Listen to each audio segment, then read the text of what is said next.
É um prazer ter todos aqui, agradecer a aceitação do convite, doutor Ricardo Soriano, especialmente em função até que ele está com a saúde debilitada, então é um esforço maior ser disso para ficar aqui falando com a gente sobre transação tributária.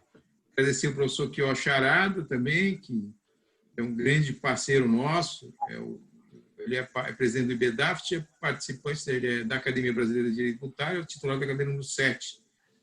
Meus amigos Luiz Adams, né, e Ivan Tawil, que são parceiros, né, importantes parceiros da academia, têm dado muito apoio, têm ajudado, a gente tem trabalhado muito, né, todos eles participam da BDT de alguma forma e estão sempre colaborando com a gente nos eventos, né?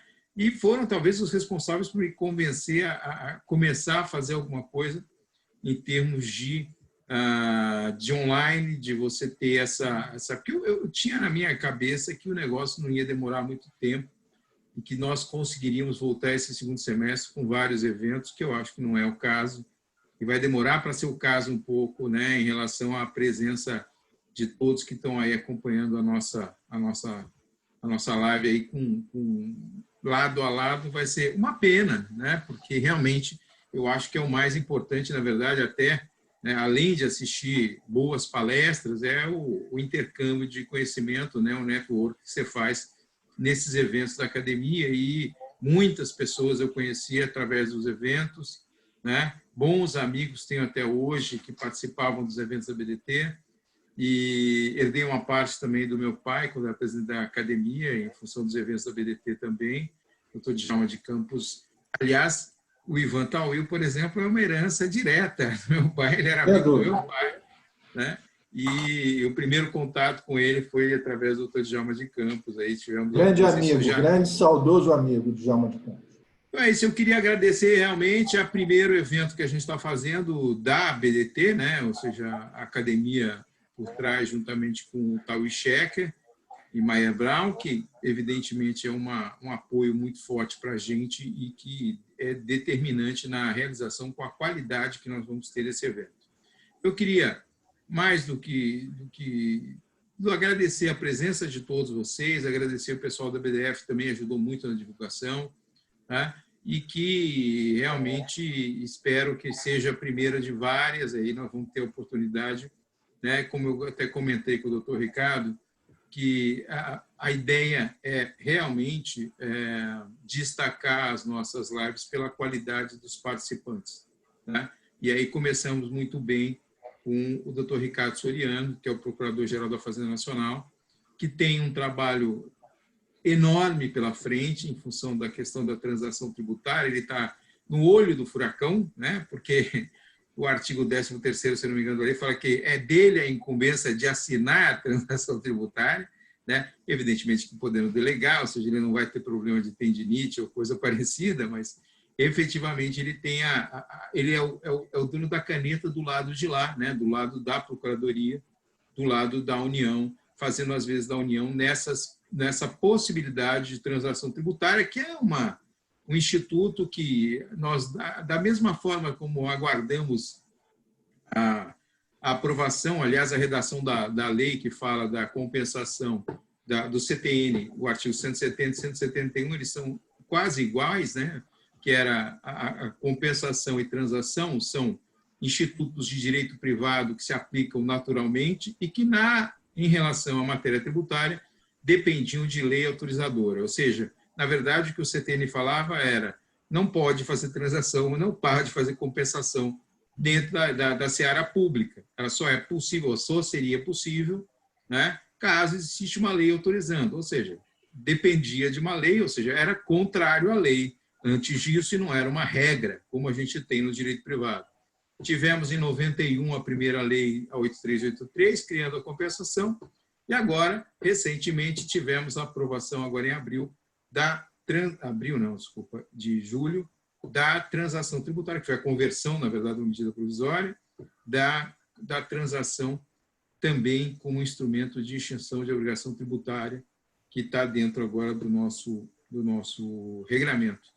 Então, eu queria passar já a palavra para o doutor Ricardo Soriano, para poder falar aí para a gente ouvir ele sobre um pouco sobre a transação tributária e todo aquele, né, tudo em torno que só ele tem tanto contato à medida que está lá no olho do furacão. Professor, doutor Ricardo, por favor. Muito obrigado. Eu queria só uma coisa, Ricardo, só um segundo. Questões podem ser feitas aqui embaixo, tem o Q&A, que é para fazer perguntas e respostas. Aqui vocês podem formular questões por aqui, que aí eu recebo e passo aos participantes. Ok? Por favor, Ricardo. Ok. Então, boa tarde a todos. Eu queria começar cumprimentando os professores, Nekiyoshi Arada, Marcelo Campos, os doutores Ivan Tawil, Luiz Inácio Adams. Doutor Luiz Inácio foi procurador-geral da Fazenda Nacional, então foi meu chefe também lá, depois ele foi advogado-geral da União, e como advogado-geral da União nós somos subordinados, né, tecnicamente ao advogado-geral da União, então é um colega que eu já conheço há muitos anos, né, já tivemos muito contato profissional, e fez esse link, né, de forma a possibilitar que alguém da PGFN estivesse presente aqui nessa nossa discussão de hoje, desse final de tarde. Eu quero agradecer essa possibilidade da gente estar aqui nesse momento para conversar. O Instituto da Transação Tributária é um instituto novo. Eu considero muito importante esse tipo de exercício que a gente está fazendo aqui, ou seja, a gente poder conversar sobre esse instituto, a gente poder refletir em torno desse instituto, a gente poder ouvir até críticas à forma como, neste momento, está concretizado esse instituto, até para que a gente possa se aprimorar com o passar do tempo, a partir de uma maior maturação do Instituto de Transação Tributária. A transação tributária, todo mundo sabe, né? É sabido de todos, que ela já vinha prevista na redação original do CTN, ou seja, desde a década de 1960, já se previa, em tese, uma possibilidade de transação que careceria para essa concretização de uma lei específica, né? Que assim tratasse e delimitasse aí, o seu escopo de aplicabilidade.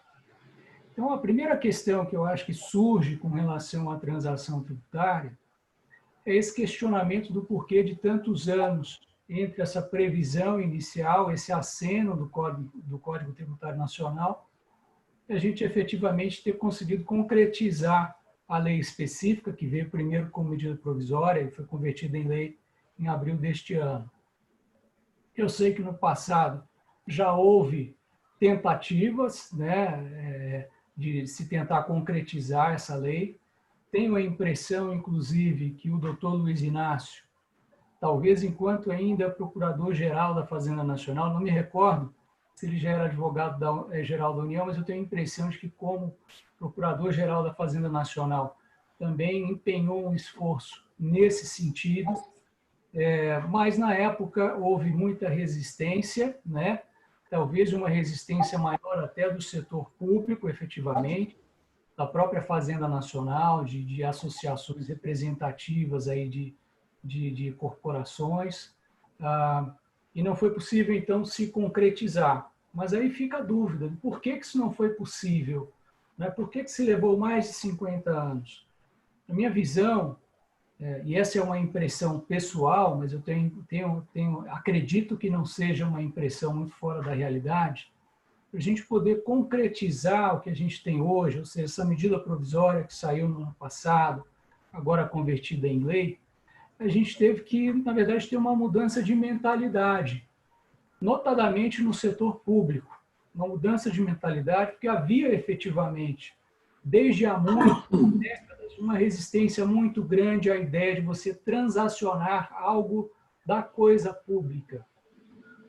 Então, no passado, eu acho que vigorava uma visão de que o princípio da indisponibilidade do interesse público, de alguma forma, talvez se confundisse com a própria indisponibilidade do crédito tributário, ou seja, você só observaria a indisponibilidade do interesse público se você preservasse, na sua totalidade, a defesa daquilo que você considerava que era o crédito tributário. Então, eu acho que parte da resistência e que explica, talvez, esse atraso de mais de meio século na transação tributária se dê, em parte, pelo menos em face dessa visão. Havia também uma sensação, eu acho, de uma certa injustiça com os bons pagadores, no sentido de que você estaria, de alguma forma, premiando aqueles que não são tão bons pagadores, e isso levaria, inclusive, a um desestímulo ao bom pagador de ser um bom pagador. Havia também uma sensação de injustiça, talvez de uma maneira mais generalizada, aquela visão no sentido de que a lei é feita para ser cumprida, e se não foi cumprida, então que suportem todas as consequências da lei. Mas eu trago essas linhas de pensamento e argumentação não para defendê-las, mas para tentar explicar um pouco desse fenômeno, dessa demora tão grande para a gente poder concretizar uma lei de transação. O que eu acho que mudou, assim, que ajudou nessa mudança de mentalidade? Curiosamente, eu acho que os próprios refis ajudaram as pessoas, algumas pessoas que eram resistentes, a pensar em algum outro instrumento que talvez não conduzisse às mesmas distorções dos refis, né, ou dos parcelamentos extraordinários. Eu tenho a impressão de que refis, inclusive, foi a expressão utilizada naquele primeiro parcelamento lá de 2000. Realmente a expressão era refis. Aí os seguintes, cada um tomou o seu apelido, a sua sigla, mas a palavra refis, a sigla ficou muito forte e é utilizada até hoje, inclusive não só em âmbito federal. Às vezes eu ouço algum colega falando, poxa, o DF tem que fazer, o GDF tem que lançar o seu refis, ou seja, a expressão pegou, né? Essa experiência de refis, ela foi, assim, em parte ela foi negativa, pelo menos no ponto de vista da própria Fazenda Nacional ou de alguns de seus integrantes, e havia uma impressão de que havia talvez uma contrariedade a uma noção de justiça fiscal dos refis, né? Então, acho que, em parte, a mudança da mentalidade, o que contribuiu para ela foi justamente um instrumento que surgiu, talvez, pela demora na concretização da transação tributária, que foram os refis. Talvez nem todos tenham a noção, mas foram muitos, eu vou chamar de refis aqui, porque popularmente é chamado de refis. Foram muitas as leis que trataram de refis às vezes setorizados. Então, nós fizemos um apanhado, acho que temos mais de 20 leis ao longo de 20 anos, que de uma forma ou de outra, criaram lá os seus refis. E alguns dos que eram contrários ou resistentes à ideia de uma transação tributária, começaram a se tornar mais abertos para ela e houve, assim, a mudança de mentalidade. Acho que faz parte também dessa mudança de mentalidade, uma mudança no modus operandi que a gente verificou na Advocacia Pública Federal e também, notadamente, na PGFN, no sentido de buscar uma desjudicialização. A gente vem fazendo isso, pelo menos de 10 anos para cá, um esforço nesse sentido, e também uma busca de maior eficiência na cobrança da dívida. Não é? Nos últimos anos, foram tomadas diversas providências no âmbito da PGFN, com vistas a aumentar a sua eficiência e, ao mesmo tempo, evitar de ficar entupindo o Poder Judiciário de demandas, às vezes, sem a menor eficácia no final das contas, né? Nesse sentido, também teve uma maior aproximação da Fazenda Pública com o contribuinte. Isso começou a acontecer de vários anos para cá e foi se aprimorando ao longo dos anos. Eu já participei, já acompanhei outros webinários, né, em português, ou webinars em inglês, nos quais houve uma reflexão em torno dessa maior aproximação que houve da Fazenda Pública com o contribuinte.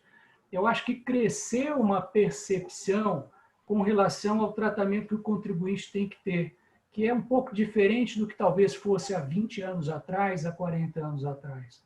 No mês passado, inclusive, eu vi uma eu vi uma fala do atual advogado-geral da União, doutor José Levi do Amaral, e ele utilizou uma expressão que eu achei muito interessante. Ele falava em direitos e garantias fundamentais do contribuinte.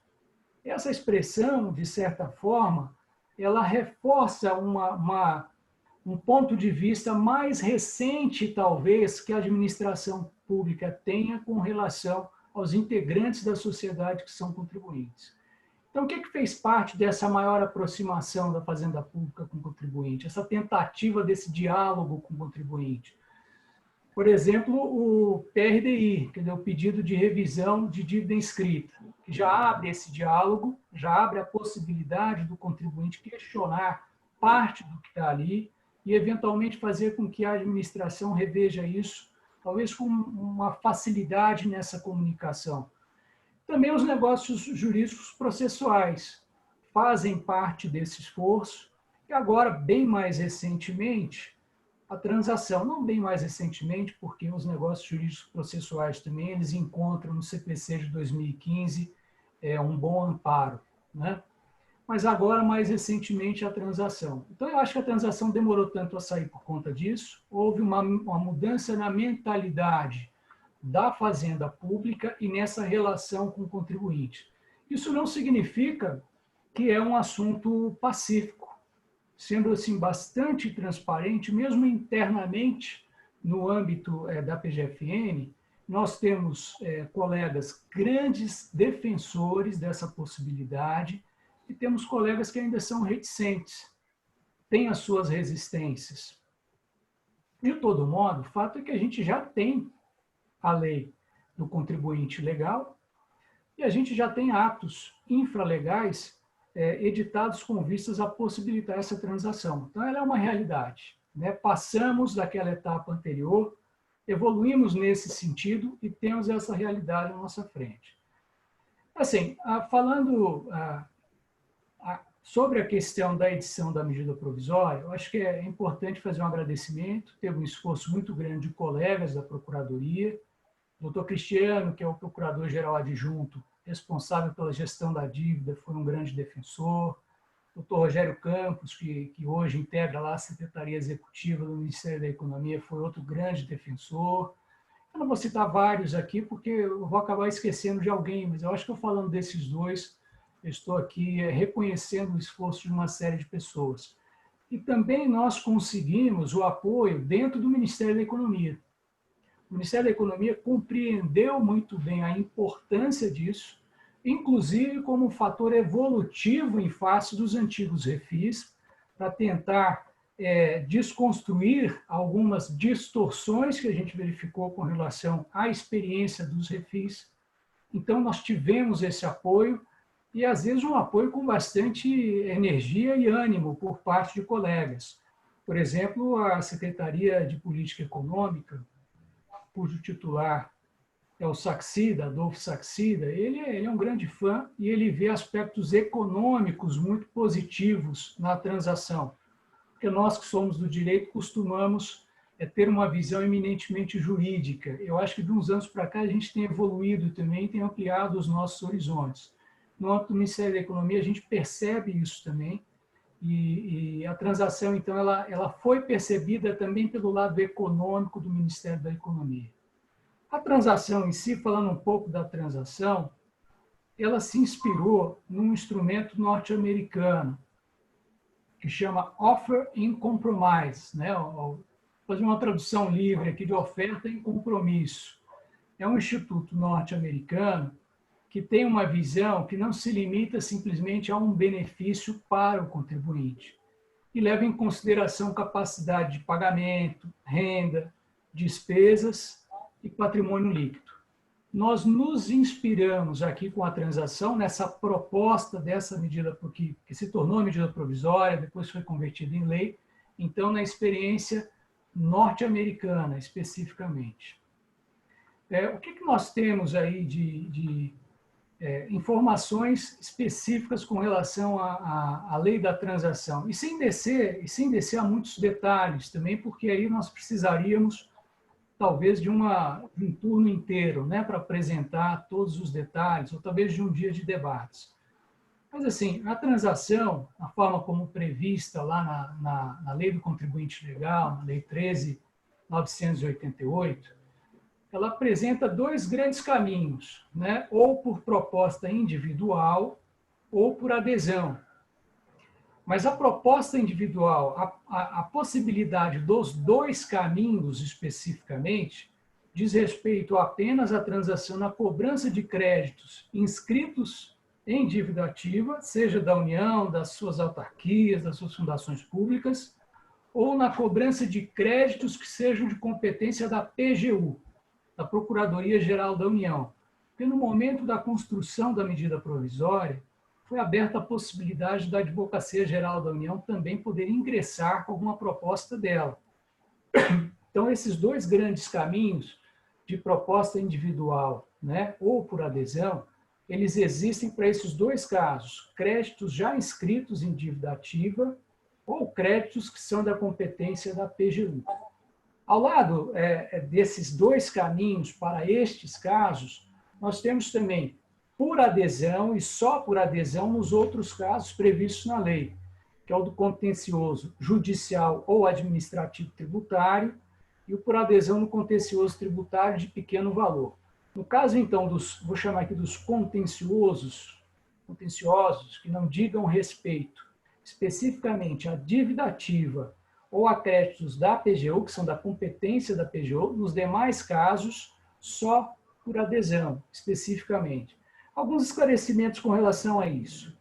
Um dos pontos que se questionou é o seguinte: às vezes nós temos créditos inscritos em dívida, mas que ainda não iniciamos a execução desses créditos. E o que já se questionou foi, olha, o artigo 171 do CTN, ele menciona que estejam em litígio. Se você ainda não ingressou com a execução fiscal, você poderia ainda assim transacionar? O nosso entendimento é de que isso é perfeitamente possível e que seria absolutamente burocrático se você tivesse que inscrever, que tivesse que fazer execução fiscal só para transacionar. Não faz o menor sentido isso. Então, a partir do momento em que já está inscrito em dívida ativa, o nosso entendimento, já existe ali um litígio, não é? Em potencial, já existe ali um litígio. Então, esse é um primeiro esclarecimento, porque, eventualmente, em webinars, surge essa pergunta. Outra pergunta que, eventualmente, surge diz respeito à questão da adesão. Por que nos outros casos só é possível por adesão? Se a gente for discutir, se a gente for transacionar temas, teses ou temas, nos parece que não faz sentido fazer transacionar individualmente. Aquele tema, na verdade, ele diz respeito a uma série de casos. E daí que parece fazer mais sentido você abrir essa possibilidade por adesão e não por proposta individual propriamente. E, especificamente, na questão da transação por adesão do contencioso tributário de pequeno valor, aí a gente tem uma questão operacional. Por que a gente optou por estabelecer a possibilidade somente por adesão? Porque nós não teríamos perna, estrutura para suportar todas as propostas individuais que viessem. Então, nós estruturamos, no caso de créditos inscritos na dívida ativa, nós estruturamos um sistema e esse sistema já automatiza as possibilidades e já dá a possibilidade do contribuinte de ver o que é melhor para ele. Ele pode estender o prazo do parcelamento e aí talvez ter uns juros um pouquinho maiores, ou ele pode reduzir o prazo do parcelamento. Quer dizer, daí tem um desconto um pouco menor, no caso da extensão do prazo, o prazo de parcelamento um pouco menor, um desconto um pouco maior. Ou seja, nós temos um sistema informatizado, mas, ao mesmo tempo, não se pode dizer que é algo automático, que você joga ali e você não tem a possibilidade de escolhas. O contribuinte também tem a possibilidade de escolha dentro dessa transação. Ainda com relação à lei de transação, alguns aspectos básicos, mas que às vezes não são lembrados. Nós chamamos sempre de transação tributária. Mas, na verdade, essa transação não é necessariamente só tributária. Realmente, a transação tributária ela surge daquela perspectiva do artigo 171 do CTN. Mas a lei que regulamentou também essa possibilidade do artigo 171, ela foi um pouco além, porque, por exemplo, na transação dos créditos inscritos em dívida, você não tem só créditos tributários, você tem créditos tributários e não tributários. E como a lei de transação, ela trouxe também a possibilidade de transação com créditos cobrados pela PGU, por exemplo, então, na verdade, você não tem só a possibilidade da transação tributária, ainda que a expressão tenha acho que pegou, né? Vamos falar sobre transação tributária, mas a lei ela é mais ampla do que isso. Esse é um aspecto que eu acho que é interessante destacar, chama a atenção, que eu acho que é interessante destacar. Um outro aspecto que também é interessante é verificar que nem toda a transação fica nas mãos da PGFN. Na prática, hoje, neste momento, quem está operativo para a concretização das transações é a PGFN. Mas a lei de transação e depois as normas infralegais que trataram do assunto, notadamente a portaria do ministro da Economia, do Ministério da Economia 247, que saiu agora no mês passado, elas estabelecem, a lei também, outros atores que são responsáveis por transações. A PGFN é a única responsável pelas transações dos débitos inscritos em dívida ativa da União. Mas se forem débitos inscritos em dívida ativa de autarquias e fundações, esse papel é da PGF, da Procuradoria-Geral Federal. Se estivermos diante de créditos de competência da PGU, esse papel vai ser da PGU. E se estivermos discutindo questões que ainda estão no contencioso tributário, essa competência vai ser da Receita Federal do Brasil e não da PGFN. Então, acho que essa é uma outra informação interessante, porque talvez pelo fato da PGFN já haver concretizado o início das suas transações, existe uma tendência de achar que só a PGFN é que, nos termos dessa lei, poderia fazer a transação, o que não é verdade. Informações agora, sem querer me estender muito, né, mas informações agora com relação à própria portaria que foi expedida em abril, quando houve a conversão da medida provisória em lei. Foi expedida uma portaria, que é a 9917. Ela traz uma série de informações, eu só vou destacar duas informações com relação a ela. A primeira informação é que existe uma previsão de que transação de débitos inscritos em dívida ativa de valor igual ou inferior a 15 milhões só podem ser feitas as transações exclusivamente por adesão. E aí talvez vocês tenham a percepção de que eu estou sendo um pouco incoerente com o que eu disse com relação à lei. Porque com relação à lei, eu esclareci que existem dois caminhos para a transação relacionada a débitos inscritos em dívida ativa da União, ou em dívida ativa, né? Um caminho é a transação individual e a segunda é por meio desse chamamento público via edital, e aí você tem a transação por adesão. Se é assim, por que nessa portaria até 15 milhões se restringiu e se estabeleceu que seria exclusivamente por adesão? Novamente, a gente tem o desafio de poder atender aos anseios de todos que queiram fazer transação. A gente não tem estrutura, a gente não tem perna para garantir que daríamos o melhor atendimento se estivéssemos liberando para qualquer valor, para em qualquer valor, conduzirmos a transação individual. Então, para transações de até 15 milhões de reais, nós temos um portal, o portal Regularize. Você entra nesse portal e a negociação é feita por meio do CISPAR, que está lá dentro do portal. Já temos tudo isso automatizado, isso facilita o nosso trabalho, e eu volto a insistir na ideia. Dentro desse portal não é algo que você vai simplesmente entrar e automaticamente já vai ter o resultado do que é possível para você.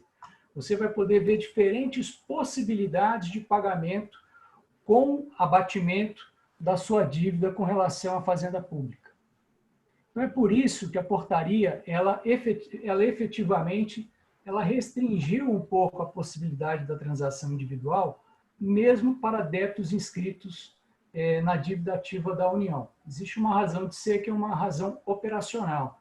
E eu estou esclarecendo isso porque essa é uma outra dúvida que eventualmente surge nessas discussões sobre transação. Uma outra informação pertinente para falar sobre a portaria expedida pela PGFN lá em abril é que existem algumas vedações à transação, né? Em princípio, a gente pode fazer reduções de até 50% no valor total dos créditos. E, excepcionalmente, para alguns setores, pessoas naturais, microempresas, empresas de pequeno porte, instituições de ensino, a gente pode até reduzir em até 70% nesses casos. Tem outros casos também, eu só mencionei 4 aqui a título de exemplo. E também com relação ao prazo de parcelamento. A regra, em princípio, é de 84 meses, como máximo de prazo, mas esses 84 meses podem ser estendidos em algumas situações. Essas, por exemplo, que eu acabei de mencionar, de pessoa natural, de micro e pequena empresa, instituição de ensino, a gente pode, em tese, estender até 145 meses esse parcelamento para pagamento do débito com algum abatimento. Uma outra informação, agora já com relação à portaria que foi editada pelo Ministério da Economia. Essa portaria, ela diz respeito, né, à transação que se refere à relevante e disseminada controvérsia jurídica, né, observados determinados parâmetros que estão lá na portaria. Um esclarecimento, um destaque que eu gostaria de fazer com relação a essa portaria especificamente, é que ela já prevê quem pode sugerir ao ministro de Estado temas, né, que possam ser objeto de transação por adesão. Lembrando que, no caso dessa espécie de transação, ela só pode ocorrer por adesão. Então, além da PGFN, que pode sugerir esses temas para o ministro da Economia, além da Receita, nós temos, por exemplo, o Conselho Federal da OAB. Temos, por exemplo, presidente de confederação, que seja representativa essa confederação de categoria econômica ou até de sindicatos, na verdade, não sindicatos, de centrais sindicais. Então é isso. Assim, em linhas gerais, eu não sei se eu passei no meu tempo, se eu usei mal o tempo e ainda teria muito mais tempo para falar, mas o intuito aqui foi efetivamente só de apresentar um quadro bastante geral e, na verdade, de ouvi-los também. Eu acho que essa reflexão é importante. Eu terminaria aqui a minha fala dizendo o seguinte, que, repetindo, de certa forma, uma ideia que eu acho que eu externei no início. A transação é um instituto novo, apesar de ter sido acenada lá atrás, ainda na década de 1960, e como todo instituto novo, é natural que passe por aprimoramentos. A gente tem que ter um período de maturação desse instituto. E daí que debates como esse, e também em outros ambientes, é importante que a gente tenha esse feedback das fragilidades eventualmente identificadas, sugestões de aprimoramento em geral. Nosso objetivo, como eu já falei, talvez aí durante a explanação, o nosso objetivo é fortalecer essa proximidade com o contribuinte e tratar o contribuinte com o respeito que ele precisa e merece. É isso. Em linhas gerais, são essas as minhas considerações. Obrigado, doutor Ricardo. Prazer ouvi-lo. Acho que as colocações foram bastante abrangentes, ou seja, passou um quadro para a gente muito claro do Instituto e, imediatamente, eu passaria a palavra para o doutor Kioshi Arada, que falará aí por mais 10 minutos.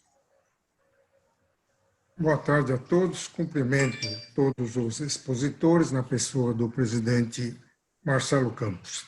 Serei breve e sintético. Quando foi editada a medida provisória 899, eu escrevi um artigo crítico a respeito, dizendo que aquilo não era transação. Bom, essa medida provisória foi convertida na Lei 13.988, de 14 de abril de 2020, cuja ementa diz: dispõe sobre transação nas hipóteses em que especifica. Bom, só que, na verdade, de transação não se trata, pelo menos aquela transação referida no artigo 171 do Código Tributário Nacional, que faculta a legislação de cada ente político extinguir as obrigações, os créditos tributários, mediante concessões recíprocas. Então, se não houver concessões recíprocas, de transação não se trata. Se você examinar o artigo 2º da lei, que, aliás, o doutor Soriano, Ricardo Soriano, já explanou, não preciso repetir, ele prevê 3 modalidades de transação. A proposta individual por adesão, adesão nos demais casos de contencioso judicial e a adesão no contencioso administrativo tributário de baixo valor. Tudo bem. Só que esse tipo de transação por adesão não há concessões recíprocas, que pressupõe uma reunião presencial e, agora com o advento da moderna tecnologia, uma reunião virtual. A exemplo do que acontece nas câmaras de conciliação. Então, precisa haver uma aproximação entre as partes e as duas partes têm que transigir. Não é? Sem isso, não há transação. E o artigo 11, parágrafo 2º, inciso 1, fala que a transação recairá sobre créditos tributários irrecuperáveis ou de difícil recuperação. Tudo bem, um dos pressupostos da transação é realmente exatamente o crédito de difícil realização. Mas chega a vetar expressamente a redução do principal. Isso está contra o artigo 156, número 3 do CTN, que a transação é uma forma alternativa de extinção do crédito tributário. E o 171 também fala em crédito tributário.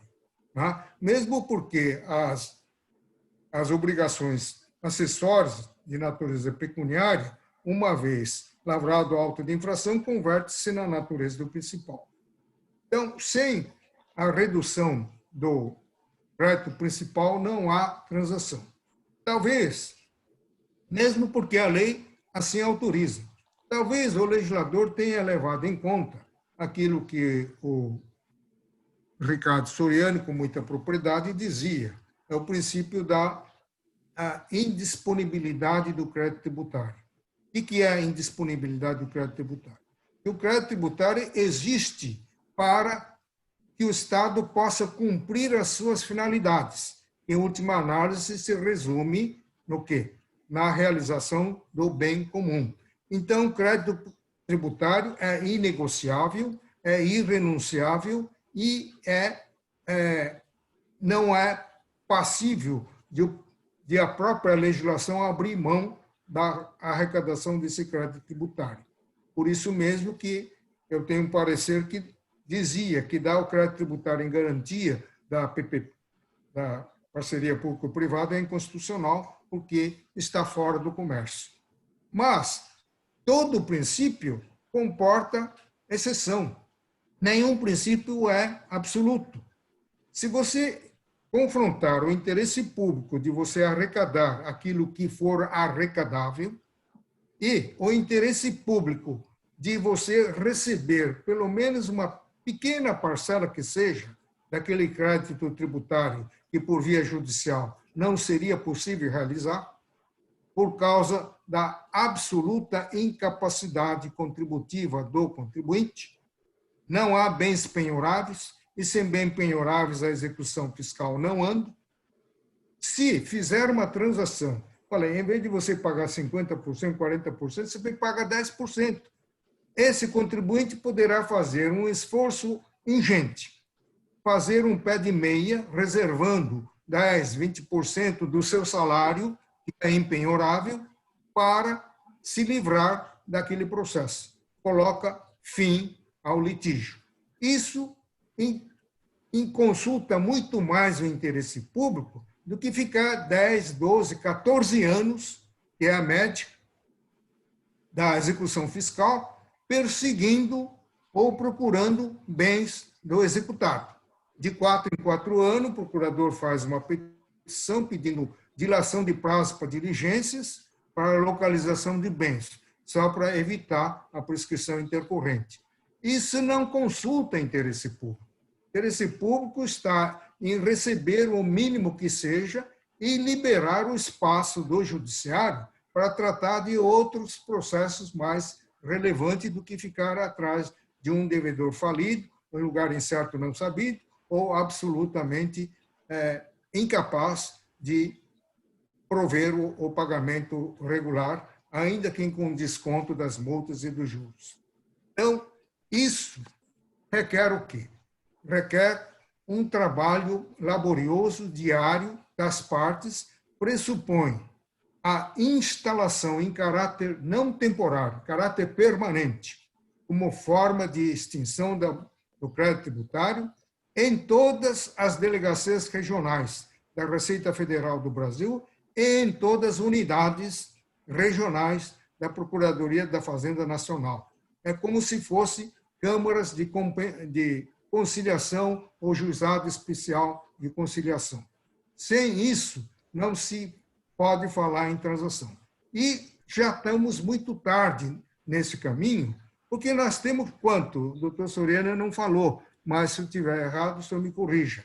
Devemos ter mais de 3 trilhões de dívida ativa inscrita. Não há judiciário no planeta para dar conta, para zerar esse estoque da dívida ativa. Está crescendo a ordem de 15% ao ano.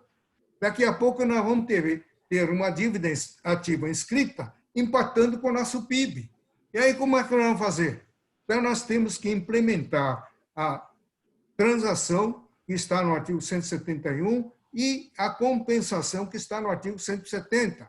A última PEC, que prorrogou o pagamento precatório para 2024, ele prevê expressamente a transação, a compensação de precatórios com créditos tributários próprios ou de terceiros, enquanto em vigor o regime especial de pagamento tributário. Mas, além a emenda diz, conforme dispuser a lei de cada entidade política, e ninguém fez a lei. Ninguém fez a lei. No passado, Rio de Janeiro, São Paulo, Minas Gerais e Rio Grande do Sul fizeram. Só que já passou o tempo e agora ninguém está fazendo porque a filosofia, a cultura do calote, do precatório, ficou como um bem maior dos governantes brasileiros.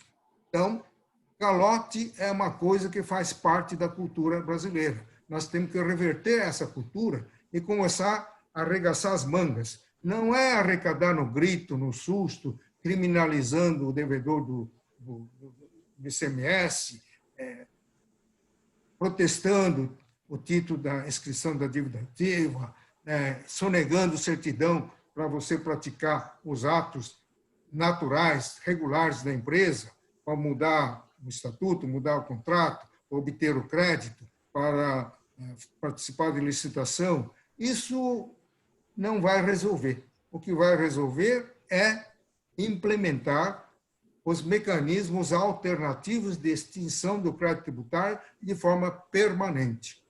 É isso que eu tinha a dizer. Muito obrigado. Obrigado, Quioche. Parabéns pela exposição.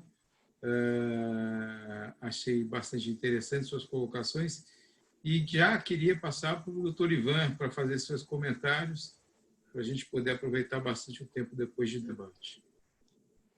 Por favor, doutor Ivan.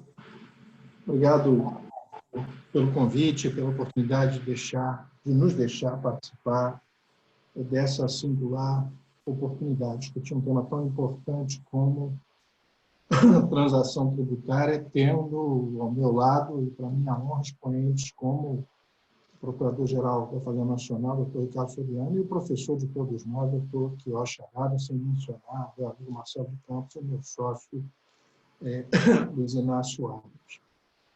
Ricardo, o senhor tocou música aqui aos meus ouvidos quando decifrou o DNA da Lei Brasileira de Transação Tributária, fazendo referência ao offer of compromise.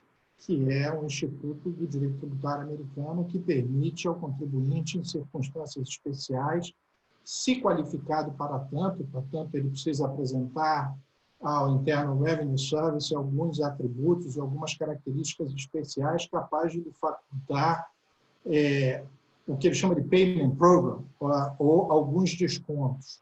Isso porque, num exercício singular de empatia e visão do possível e do razoável que marca, né, os norte-americanos, de uma maneira geral, o direito da common law, de uma maneira específica, arrecada aquilo que é possível. Portanto, nesses testes, e até tem um websitezinho lá no site da Receita, tem um teste rapidinho que você pode fazer em 2 páginas para ver se você qualifica para fazer um offering compromise e fazer jus aos descontos. Na verdade, você faz uma proposta de parcelamento, você pode fazer uma proposta de redução de penalidades, dependendo. E alguns elementos de teste se você é empregador ou se você não é empregador, se você tem vicissitudes negativas, se você está em bankruptcy process, ou seja, se você está num processo falimentar, num processo que lá existe falência para pessoas naturais, né? E se, enfim, ao cabo de todas as contas, demonstrar que se ao pagar o tributo você vai enfrentar o que eles chamam de severa economic hardship, né? Que é uma adversidade financeira muito grande. Mas a toda evidência, nos parece que a lei brasileira anda muito bem, e ela anda muito bem, e na sua pessoa, doutor Ricardo, eu queria parabenizar todos os quadros, né, todos os membros da Procuradoria-Geral da Fazenda Nacional, que nos orgulham enquanto tributaristas, colegas que são, mas, acima de tudo, por terem assumido a vanguarda, né, um protagonismo e uma vanguarda nisso que são os novos ares do direito tributário, né, a modernidade, a contemporaneidade, o avanço do direito tributário se colocar na direção da empatia, concretizar o princípio da boa-fé, por exemplo, que na Constituição brasileira se materializou como moralidade administrativa, mas isso me faz lembrar o livro da professora Amélia Mendes, que eu tive o prazer de conhecer no ano passado na Universidade de Complutense de Madrid, que escreveu um livrinho que muito influenciou quem se dedica ao aprimoramento das relações entre o fisco e o contribuinte, que é o Buena Fé e Direito Tributário, um livro no qual, inclusive, me inspirei para escrever um artigo no ano de 2003, que até para nossa alegria acabou citado no livro de planejamento tributário do professor Marco Aurélio Grego. Mas se é verdade que o letter, o offering compromise, ele é um elemento de transação, ele é um elemento de transação apenas para uma das possibilidades da transação. Ou você transige pela pouca recuperabilidade do crédito, ou seja, um crédito de difícil recuperação, ou você transige pela incerteza da liquidez e certeza que se presume em favor do crédito tributário. Ou seja, você transige levando em conta os riscos do contencioso tributário, os riscos de ganhar ou perder, de vencer ou ser vencido em disputa judicial, e fazendo uma conta, né, ou analisando uma matriz de risco de sucesso e insucesso, prestar, como nos ensinou nosso sempre professor Kiyoshi Arada, um fluxo de concessões mútuas que tenham por bem, ao fim, encerrar o litígio. Tanto assim, acho que anda muito bem, eu acho que o Brasil avança com esse pequeno passo em direção à empatia, à boa-fé, à compreensão fisco-contribuinte, mas alcançou apenas aquilo que a gente podia chamar de fase backward do problema do estoque do contencioso e do estoque da dívida ativa brasileira, atingindo, e é verdade, é preciso dizer isso, grande massa de contribuintes, talvez 99,99% dos contribuintes e dos litigantes em matéria tributária brasileira. E particularmente acertada quando a gente vislumbra determinados momentos do passado recente e não tão recente da história econômica brasileira, em que as taxas de juros se tornaram estratosféricas, muito superiores às taxas de inflação, isso se observou especialmente após a edição do Plano Real, e, portanto, fazia os acréscimos incidentes sobre os créditos tributários fazerem ou transformarem esses créditos tributários naquilo que a gente chamava de créditos impagáveis. E aí, professor, não se esperava igual a carnaval todo ano por um novo refis, mas tal qual um ano bissexto, a cada 4 anos, esse evento se repetia ao ponto de criar expectativas, não sei se a gente pode dizer legítimas, mas de causalidade compreensível, de que a cada 4 anos, assim como um dia a mais no mês de fevereiro, nós teríamos um programa de recuperação fiscal. Eu não vou me alongar, porque o doutor Marcelo de Campos já foi aí a habilidade Torquemada do controle temporal, mas eu queria dizer aonde eu acho que a lei brasileira não anda bem. A lei brasileira não anda bem em olhar para o futuro, e a necessidade que nós temos proeminente. Eu convivo com clientes estrangeiros há pelo menos 20 anos, nomeadamente americanos.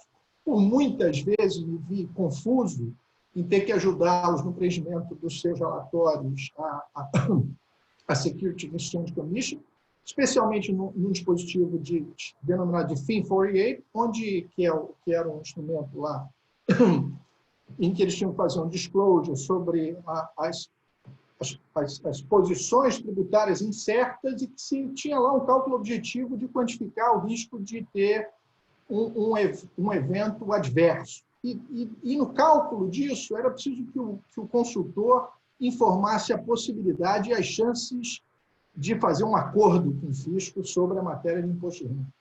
E era uma repetição sem fim explicar e gastar-se tempo para explicar que o Brasil não tinha um instrumento de transação. Hoje temos, mas, como disse, anda bem para o passado, para aquele estoque de dívida massificado, mas não anda bem, talvez, para o que mais interessa ao Estado. E aí, professor, me lembro da sua colocação muito apropriada em distinguir interesse público e interesse da arrecadação, interesse da fazenda, que necessariamente não são simétricos e muito menos sinônimos. Não é verdade? O interesse público, o interesse de arrecadar tributos, mas arrecadá-los na forma da Constituição, de modo justo, nem mais, nem menos, como, aliás, já ensinava o professor Klaus Teipp no seu célebre volume de Direito Tributário, né? Stuart. Mas, tendo dito isso, acho que é importante lembrar, e é fácil ver esses dados nos relatórios anuais da fiscalização. Nos últimos 5 anos, 80% dos créditos lançados no Brasil, autuados e que geraram contenciosos tributários, eles têm 2 especificidades. Eles se voltam, em primeiro lugar, a operações de planejamento tributário, em segundo lugar, por inteligência da Receita, aliás, muito capaz e muito sofisticada, foram lançados contra um número de empresas que representa 0,01% dos contribuintes nacionais. Portanto, nós temos um estoque vastíssimo. No ano de 2019, dos 200 bilhões de reais foram autuados, créditos tributários constituídos através de processos fiscais, que é, na verdade, a concepção, né, do crédito tributário, que depois há de ser parido visitando não mais o Conselho Administrativo de Recursos Fiscais, mas as varas federais, matéria de intenção judicial, 160 dos 200 bilhões de 2019 corresponderam a este perfil. Estavam concentrados em 1% dos contribuintes pátrios e, na sua grande maioria, por esforço de inteligência do Departamento da Secretaria da Receita Federal, da Receita Federal e da sua fiscalização, centrados em operações que eles denominavam de planejamentos tributários abusivos. Onde isso é importante? Isso é importante porque, se a gente pegar 160 de 200, a conta é 80%. Essa conta se repetiu ao longo dos anos, com eficiência, a Receita aumentou o volume de créditos tributários constituídos, mas fato é que temos alguma coisa entre 800 bilhões, próximo de 1 trilhão de reais, que será uma cifra facilmente alcançada em um par de anos, que vai ter sido constituído sobre alguma coisa que a Receita acha que em relação a fatos geradores que dão nascimento a esses créditos tributários, mas fatos geradores que talvez não tenham acontecido, até porque, em caso de planejamento tributário, a alegação é sempre que o fato gerador está oculto por outra circunstância fática, o fato gerador foi alternativamente substituído por alguma coisa que não deveria valer frente à Receita. E quero aqui dizer que não sou oposto a isso. Pelo contrário, há situações em que determinadas estruturas não devem revelar, na minha visão, eficácia perante a Fazenda Nacional, e há quem diga que isso pode até beirar as raias da indisciplina. Mas, na medida em que o artigo 11, no seu parágrafo 2º, lá, limitou, no inciso 1 e 2, fez uma restrição, como o professor mencionou, ao principal do crédito, e depois, no inciso 2 desse meu parágrafo 2º, faz uma limitação de redução a 50% dos créditos transacionados. Quando a gente pega esse estoque gigantesco, monstruoso, de créditos tributários em litígio, a gente vê que muito pouco restou da parcela transacionada. Na verdade, a lei brasileira não vai permitir aí mais do que 50%, talvez, dos encargos legais. Por que não? Porque a Receita Federal hoje trata o planejamento tributário como ilícito, a despeito de um dissenso doutrinário a respeito da natureza do planejamento tributário, portanto, são sempre agravados com multas penais. Em segundo lugar, existe sempre uma controvérsia sobre a ocorrência de fato gerador. Se o fato gerador está escondido ou não existiu, foi outra coisa que a Receita diz que deveria estar dissimulado, portanto, tem que tratar, fazer uma requalificação jurídica do fato, e, portanto, dar outro desenho normativo jurídico para aquilo que se revelou e se apresentou como documento de uma outra coisa. Quando a gente faz a conta das limitações, a gente vê que apenas 1/12 desse volume é capaz de ser flexibilizado, né, colocado à mesa para negociar. E aí, eu acho que realmente o Estado brasileiro, a sociedade brasileira, que muito bem colocou o professor Queiroz Arada, perde a oportunidade de arrecadar algo possível desse contencioso gigantesco, enfim, fazendo cumprir a finalidade que as ações tributárias têm no sistema constitucional, no sistema econômico e financeiro brasileiro. E fica de fora, portanto, do nosso sistema de transações, parcela absolutamente relevante, se não majoritária, embora muito concentrada. Do ponto de vista do direito financeiro, que cada vez mais se fortalece no Brasil, temos talvez aí uma seara, como disse o doutor Ricardo, em que a gente pode fazer um trabalho melhor, né? Um espaço aí que eu acho que tem um grande espaço de evolução para a gente avançar nesse caminho da transação tributária. Marcelo, não sei se estendi muito, tentei ser disciplinado, mas era o que eu queria colocar. Muito obrigado.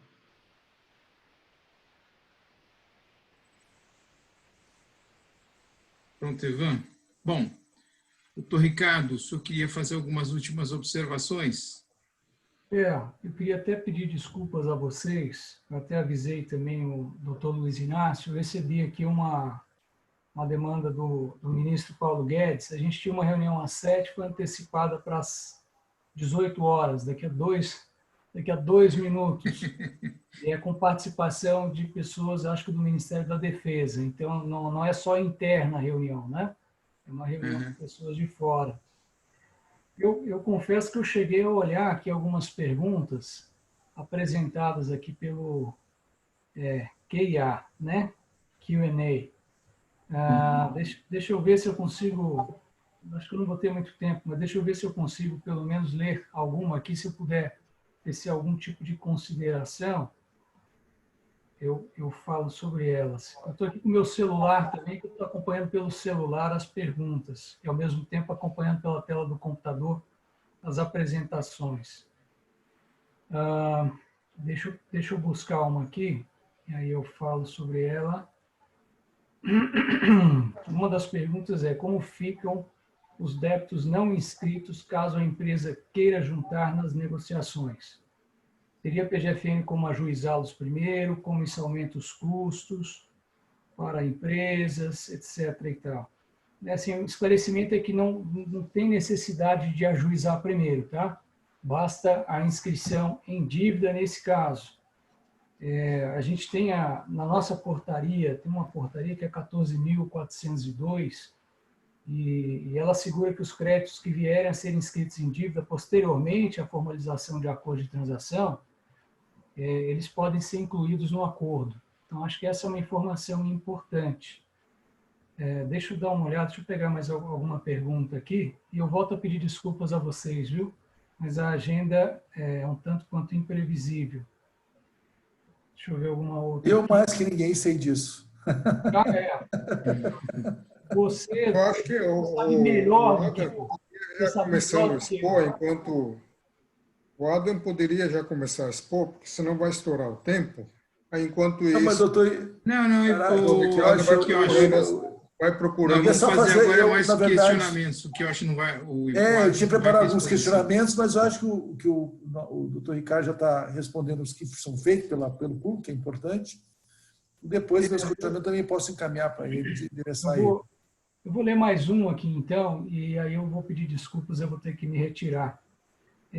Um outro aqui diz assim: caso um contribuinte não consiga equacionar todo o passivo tributário através da transação pelo exíguo prazo concedido, aí menciona 60 meses. Ele pode celebrar concomitantemente um negócio jurídico processual? Essa é outra pergunta, né? O prazo de transação ele não é de 60 meses, né? O prazo de 60 meses é só para aferir a capacidade de pagamento. O prazo de transação é de 84 meses ou de até 145 meses, a depender dos envolvidos. Tá? Então, não, o prazo não é de 60 meses. E sim, é possível, sim, conviver a transação e o negócio jurídico processual. Tá? Nesse caso, esse prazo pode chegar até 120 meses, mas se chegar a 120 meses, aí não se permite um desconto. É isso. Assim, eu peço desculpas, viu, pela correria. Só para uma pequena observaçãozinha, essa pergunta rápida. A transação, falando esse último ponto agora, a transação da lei, ela faça, segundo a PGFN, a transação da 9469, que é autorizada, pode ser autorizada pelo advogado-geral e pelo ministro da Economia? Não, eu tenho a impressão de que não. Eu não enfrentei ainda essa questão, mas, assim, de bate-pronto, a minha impressão é de que não, que elas convivem de alguma forma. Ok? Ricardo, eu agradeço o seu sacrifício, não só de tempo, mas também de saúde aí.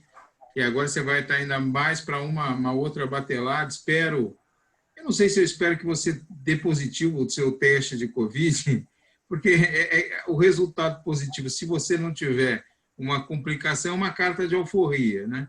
Caso contrário, também é assim, só que, evidentemente, tomara que esteja tudo em ordem, que sua saúde o mais rápido possível, que você tenha uma pronta recuperação. Eu acho que a saída do Ricardo, mesmo assim, a gente podia dar um pouquinho de continuidade, discutindo ainda algum outro tema. Mas, enfim, Ricardo, você fica à vontade para poder aí assumir as suas tarefas aí junto ao governo. Tá bom. Eu gostaria só de agradecer novamente a oportunidade. Volto a dizer que é importante a gente fazer esse tipo de debate. Eu acho que a partir desse tipo de reflexão, desse exercício que nós todos estamos fazendo aqui, é que a gente vai conseguir aprimorar o Instituto.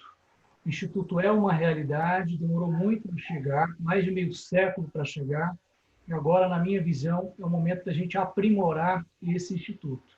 Então, é muito importante esse tipo de exercício que a gente está fazendo. Mas eu peço desculpas por ter saído prematuramente desse nosso debate.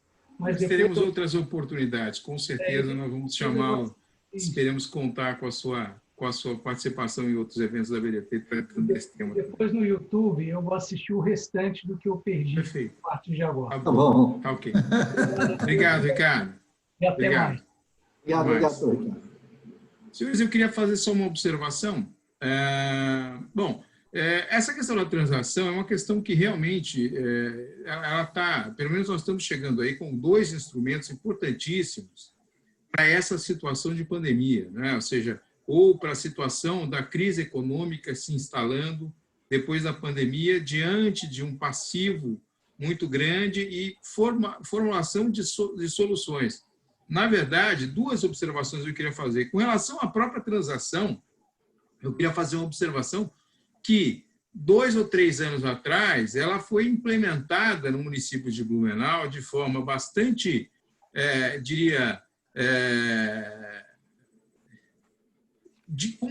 talvez até com um balão de ensaio, que tem dado muito certo. A doutora Pompermaia, ela procuradora do município, com a procuradora Sandra também, elas tiveram ali, eu diria para você, junto com a Prefeitura Municipal de Blumenau, um projeto muito interessante, que teve a participação do Tribunal de Justiça também para dar respaldo, né, às decisões de superação dos créditos e de transação mesmo efetiva. Eles fizeram lá, tem uma lei municipal autorizando a realização da transação, e a Cleide Pompermaia foi a procuradora que chefiou isso, junto com a procuradora Sandra, e elas simplesmente conseguiram estabelecer, e parece exitosamente, um programa de transação tributária no município, que inclusive é modelo ali para os outros municípios. Essa era uma observação que eu gostaria de fazer, que eu acho que pode ser realmente,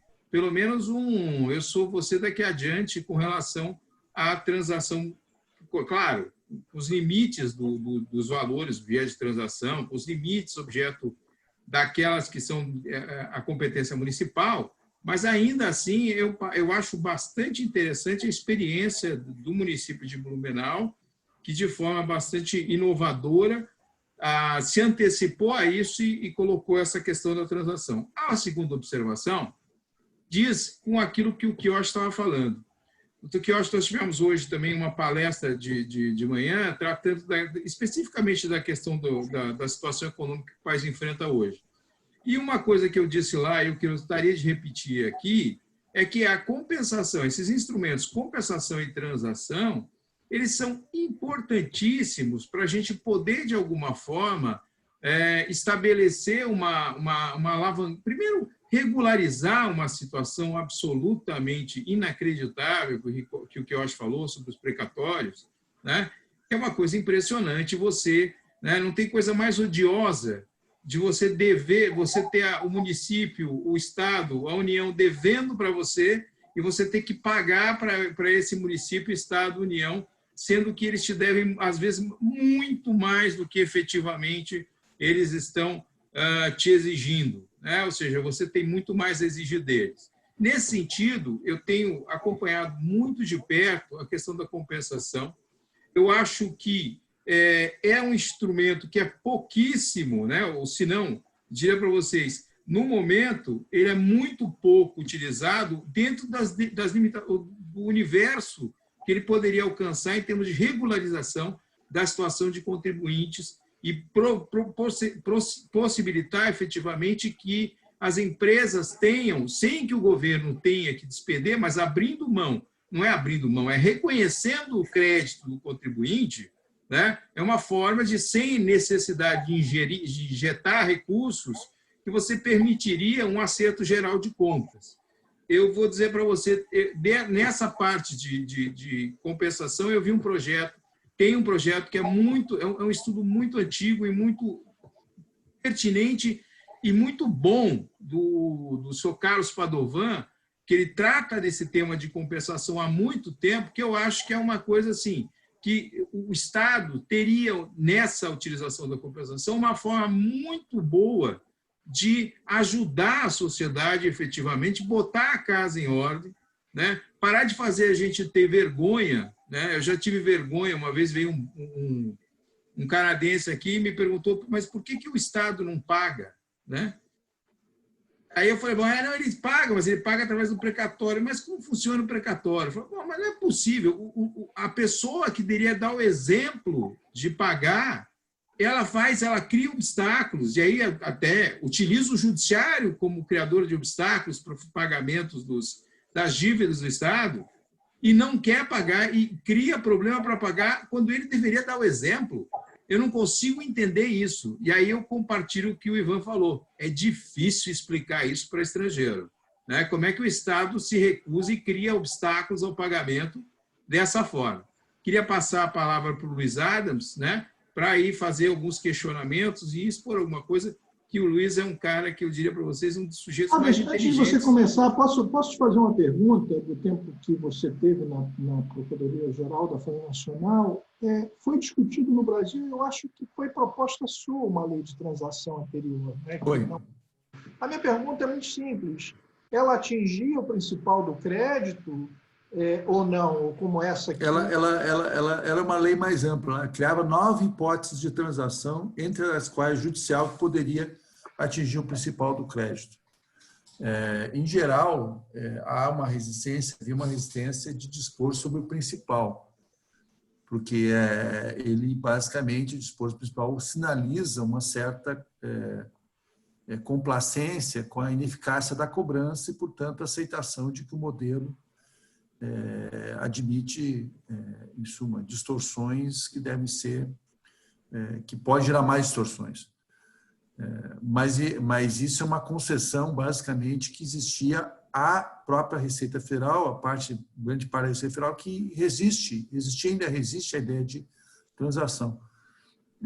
Assim, na verdade, algumas perguntas que eu tinha preparado para o doutor Ricardo, mas eu acho que vale a pena para reflexão. A primeira delas tem a ver exatamente com o ponto que o Marcelo levantou sobre a compensação. Eu acho que o instrumento de compensação é um instrumento de busca de ajuste de contas, de equilíbrio de contas, perfeito. E eu acho que até a compensação podia ser mais ampla, não precisava ser limitada a precatório ou dívidas judicialmente reconhecidas, podiam ser dívidas administrativamente reconhecidas e não pagas, né? Nós temos aí todo o debate sobre pedalada, mas o fato é que o Estado mesmo reconhece a possibilidade de não pagar e, inclusive, cria um juro. Né? Os contratos... Esse estudo do Padovan, ele é muito criativo, porque ele faz, inclusive, aproveitando as dívidas de estados e municípios com a União, ele permitiria, inclusive, a utilização de compensação na esfera municipal que poderia ser deduzida das dívidas dos municípios com a União e dos estados com a União. Ou seja, porque a grande dificuldade não, a gente conseguiu fazer uma transação agora na esfera federal, tá, e na estadual e na municipal? Compensação, até hoje não tem lei municipal e estadual, tem pouquíssimas leis, né, que autoriza a compensação na esfera estadual e municipal. Então, seria uma forma, evidentemente, da gente viabilizar essa compensação, né? Fala aqui, Yoshi. Eu mandei um projeto pelo IBDAFT instituindo a compensação de precatório, mesmo porque a emenda constitucional determina que os estados elaborem a lei de compensação próprios ou de terceiro. Você pode até aquecer o mercado de compra e venda de precatórios, para que os credores que litigaram durante 20 anos não venham morrer antes de ver o dinheiro na mão. Só no meu escritório já morreram mais de 80 precatoristas. Se a justiça falha na fase processual mais importante, que é a realização material do direito proclamado e reconhecido por sentença transitada em julgado, então essa justiça está falhando, entendeu? Eu trabalhei com precatórios durante 25 anos na prefeitura. Quando eu era diretor e era autoridade competente para pagar precatório, eu pagava com juros e correção monetária corrigida até a data do pagamento. Deixava de plantão 20 funcionários da divisão de contabilidade, sábado e domingo, ficar calculando. Até que o prefeito me brecou. Falei, você não pode fazer isso, está você me tirando dinheiro das obras. Falei, prefeito, o senhor tem que fazer as obras com a verba do orçamento destinado à obra. Agora, verba consignado ao judiciário é imexível. É um crime. Isso daqui pertence ao Poder Judiciário. Você não pode fazer isso. Aí foi fazendo até que eu fui convidado a assumir a chefia de consultoria jurídica do município. Como é um cargo equivalente, eu já entendi o recado e fui para lá. Só que lá eu acabei abrindo um processo administrativo contra o prefeito também por ofensa a um colega nosso de uma forma indevida. E aí acabei me aposentando antes de acontecer coisa pior. No Estado, muitas vezes você cai para cima, né, professor? Nesse projeto, Adams, eu botei uma penalidade. Estados, municípios, que não regulamentarem o disposto na emenda constitucional no prazo de 120 dias, perderão o benefício da transferência voluntária do artigo 25 da Lei de Responsabilidade Fiscal. E também perderão o direito de aval nos empréstimos externos e internos. Se não tiver sanção, eles não fazem. Eu fiz um projeto de compensação, essa Assembleia Legislativa começou a andar, de repente alguém pediu lá para sentar em cima e o projeto parou. Como é que é possível um negócio desse? Milhares de pessoas estão morrendo. Como o precatorista morre aos poucos, não é que nem pandemia, assim, que morre bastante de uma vez, então ninguém percebe. Entendeu? Ninguém percebe, ninguém está dando. Isso é uma insensibilidade absurda.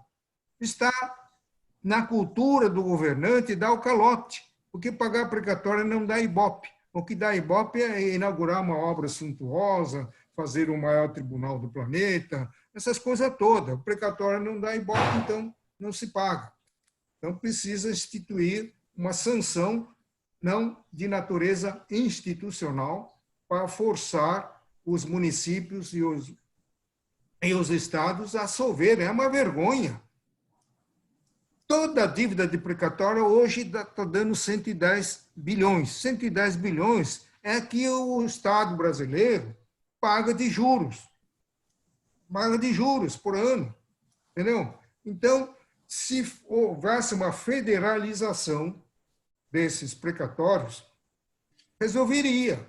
E a União descontaria dos estados e municípios no fundo de participação dos estados e municípios, no fundo estadual, fundo municipal, e ia abatendo mensalmente. Mas sem a federalização não... Alô? Acabei. Opa.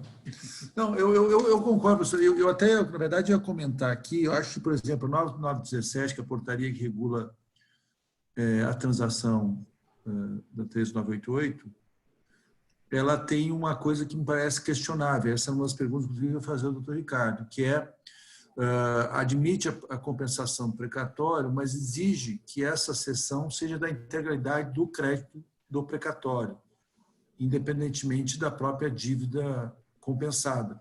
O que, para mim, parece um ganho sem causa do Estado. Eu acho que isso vai ser uma ponte clara de judicialização, do meu ponto de vista, porque você vai poder exercer a compensação, mas tem que compensar pelo valor do crédito devido, e não pelo valor dando um ganho, né? Eu tenho 100, devo 80, 20 é meu, não é do Estado, né? Mas a portaria cria uma exigência que me parece devida. E o segundo ponto que eu acho destacar, eu acho que a disposição do crédito, eu até vi uma das perguntas, a questão do lançamento, a indisponibilidade do lançamento, e eu acredito que nós temos que reconhecer que a decisão do Estado não pode assumir que o Estado não erra. O Estado erra e muito. E você poder ajustar na transação mediante compensação recíproca, em grande parte é reconhecer a capacidade contributiva, que, aliás, é uma das justificativas para a lei de transação, mas também reconhecer que o Estado erra muitas vezes no lançamento, mesmo quando ele é consolidado dentro do próprio Estado. Então, um exemplo disso, por exemplo, desculpe aqui o plenário, um exemplo disso, por exemplo, as decisões do Supremo, que ainda estão se consolidando, eu acho até se consolidaram, só não alcançaram o nível federal ainda, que limita as sanções a 100% do tributo, mesmo punitivas. Quer dizer, hoje o Estado brasileiro federal, por exemplo, trabalha com sanções acima de 100%. E a gente olha o plano de fiscalização da Receita Federal, a gente vê uma espécie de quase incentivo às sanções punitivas, né? Elogiando, por exemplo, sistematizando as chamadas representações fiscais para fins penais como um grande ganho, grande iniciativa, grande estratégia hoje de busca de conformidade por parte do contribuinte, ou seja, o receio de estar numa lista de criminosos, entre aspas, né? Porque faz com que você busque criar uma espécie de conformidade. Então, eu acho que o próprio crédito tributário como transaciona, você tem que expurgar aquilo que excede a 100% do ponto de sanção, que muitas vezes triplica o crédito. Então, eu acho que nós temos aí uma uma necessidade de avançar. O que eu acho importante é que a própria ideia de transação deixou de ser um nome feio, né? Isso é um ponto que tem que ser reconhecido, porque eu vivi isso, e o doutor Ivan levantou a questão da transação. De fato, nós fizemos um projeto, nós fizemos múltiplas hipóteses de transação. Foi um projeto muito... Tive a oportunidade de debater sobre o assunto, professor Ilioche, não sei se o senhor... desculpe, na época que era PGFN, e foi um debate muito interessante, à época, inclusive que o núcleo era a discussão da indisponibilidade de crédito, se era possível, não era possível, havia muita dúvida sobre isso, à época. Mas eu acho que hoje nós negociamos até crime, né?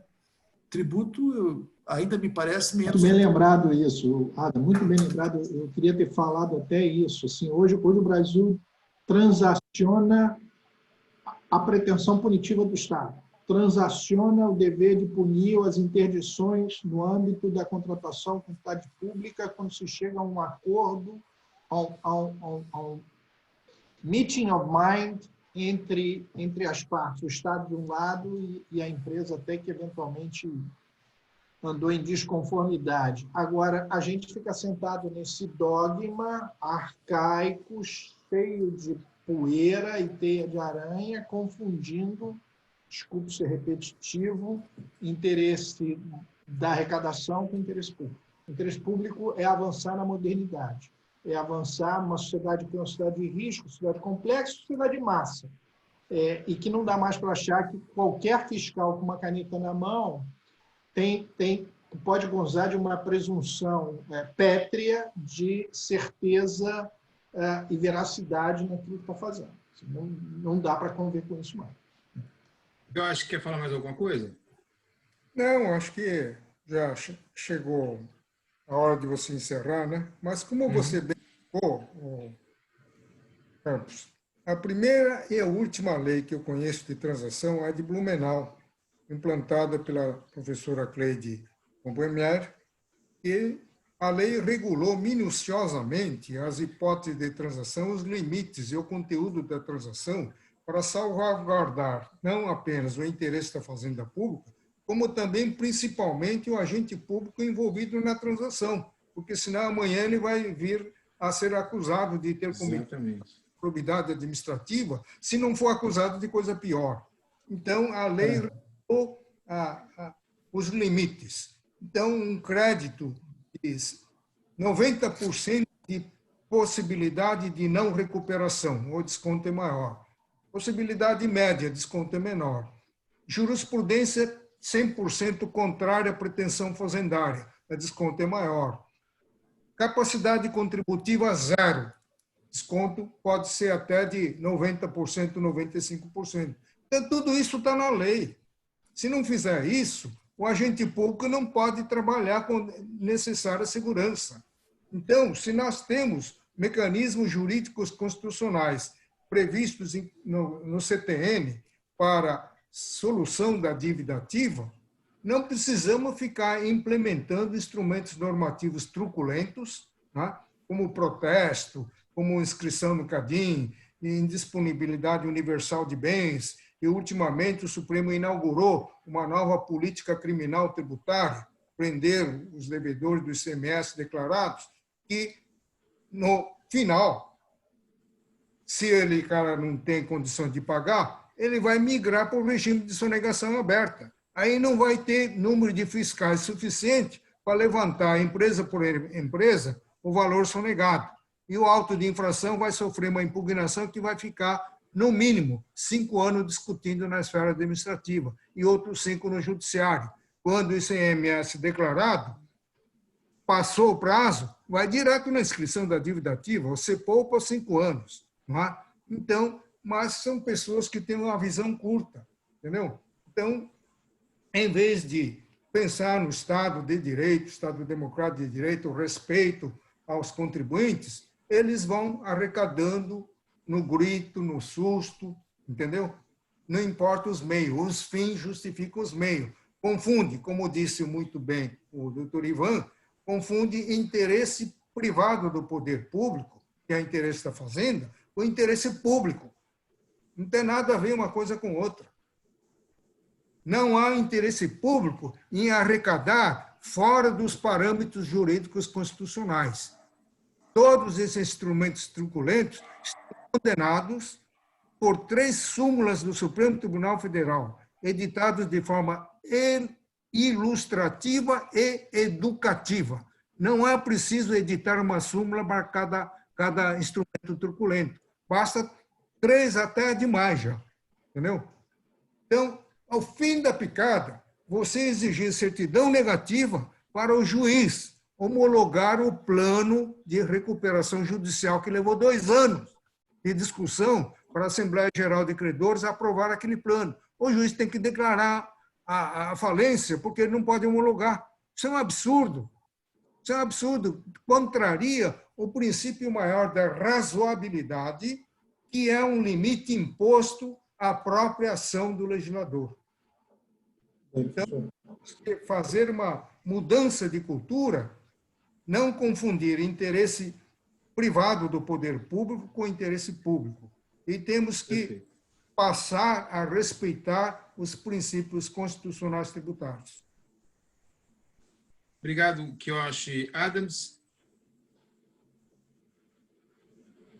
Não, Alguma observação? Eu acho que estou bem satisfeito, apesar de nós tivemos dessa saída imprecisa, eu acho que o debate cumpriu sua função e deu informações importantes. Bom, eu acho que assim, como pedra inicial aí do nosso trabalho, eu acho que muitas outras virão, né? Nós já estamos aí planejando mais algumas.